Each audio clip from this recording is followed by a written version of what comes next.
Good evening, everyone. Please pardon me to say a little I want to say in English, the way I can speak, so everybody can understand. My name is Ganiyu Kendi Marufu. As you all know, Ijoba Lande.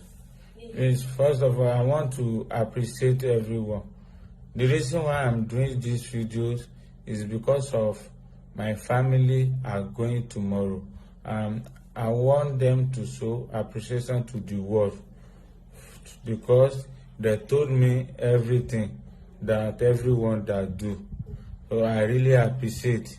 For those people, everyone, they say almost everyone, 100% everybody that posted, that all of them, I tell them, all of them, they are Abiamaye. By God's grace, lágbára Ọlọ́run wọn ní fi ọmọ payín lẹ́kún o. Lágbára Ọlọ́run ọmọ yín ò ní sọnù. The present that will make you, that we think that the only solution is to kill yourself, you will not see it in your life. But I want everyone to know, say, the present is free. And I want to tell the world that there's nobody kidnap me and Jimmy Bill.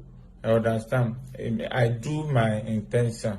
But thank God I have back, and I will explain myself better tomorrow morning by 10 a.m.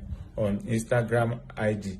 The reason why I'm doing this video, I want my family to say thank you because a lot of people have gone, but I want to see one bit by Mufekan say appreciation. And I greet all Nollywood industry, Gbogbo Yoruba movie, Igbo movie, but I don't want to mention name.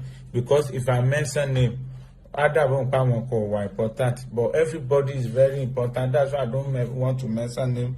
But tomorrow morning, Mama say live, and I will explain better. Please. This is my brother. This is the person enter be me teleri. So at least I know tiwa. Eba mi. Gbogbo ọmọ Nàìjíríà, ẹ ṣé adúpẹ́ o. Gbogbo àgbáyé pátápátá.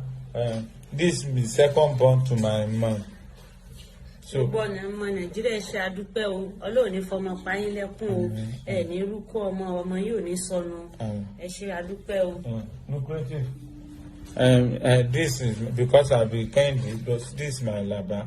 Ìdòwú mi ò sí, so tell Peter ni mo lè sọ pé Peter lè mi. So thank you. Good evening, everyone. My name is Ganiyu. Máa sọ orúkọ ẹ̀ bákan kí wọ́n. Okay, ẹ ṣé o.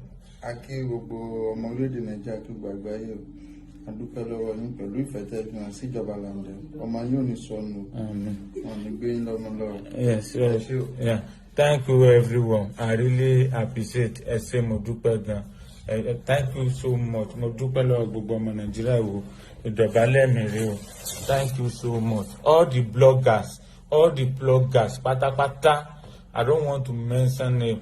All the bloggers that say they want to say, we want to try láti rí mi. Thank you so much. God bless you. Lágbára Ọlọ́run ọmọ tí náà kò ní di àwátì o. Jí mi gbé o. Èmi ni mo sọ fẹ́ nú mi ṣe fẹ́ nú mi. But thank God I'm alive. So I will explain better tomorrow 10 a.m. God bless Nigeria. God bless all the world. Thank you so much. Alhaj Abdul Kabir Bukola Alayande Irasalatu, King of Islamic Music.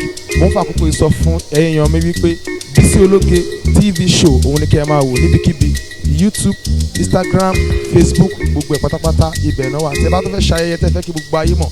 Bisi Ologe #1. Bisi Ologe #1 ni ẹ máa wò wọ́n.